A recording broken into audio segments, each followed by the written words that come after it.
you know, just when you're ready to call it quits, you usually get some good stuff. At least that's how it's happening for me. Let me show you right quick. Hold on.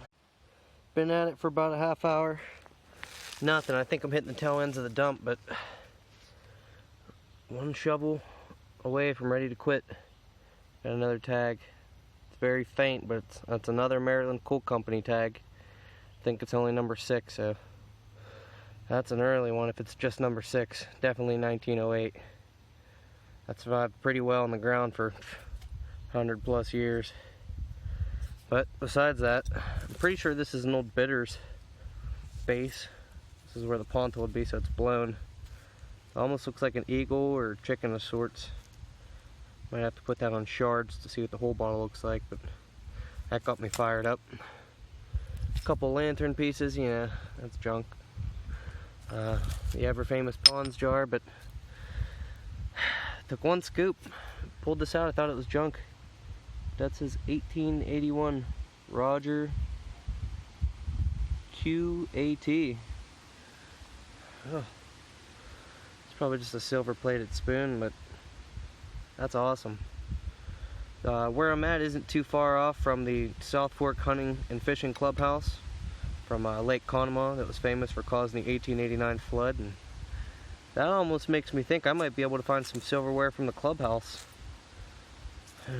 1881 in a 1900 and 1920s dump. That's strange.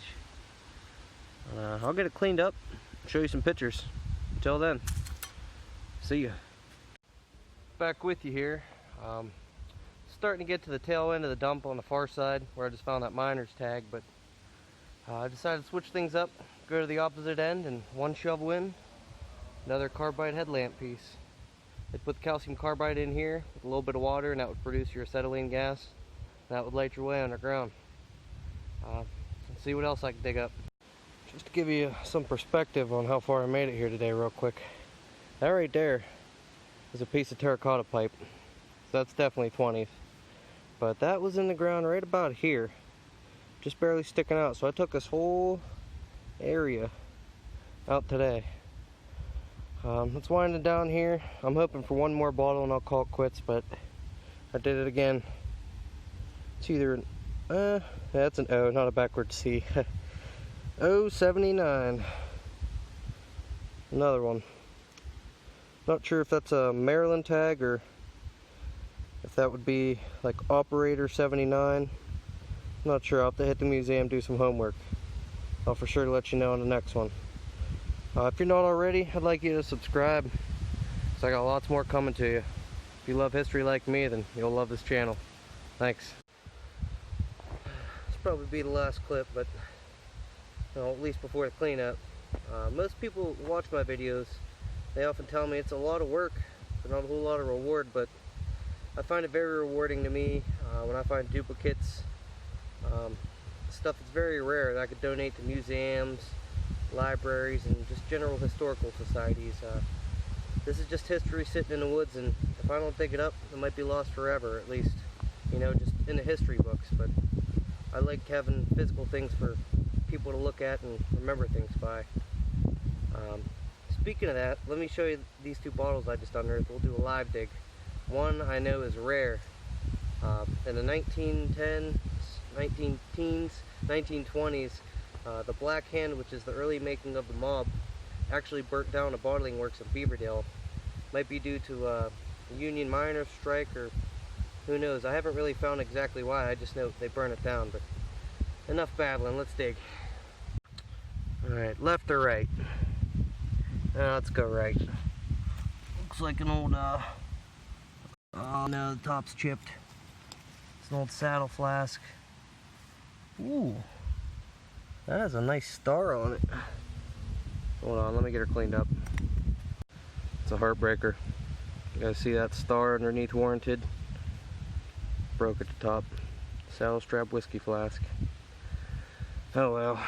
I guarantee it's curse of the live dig. That one's broke, let's hope this one's whole. Cross your fingers.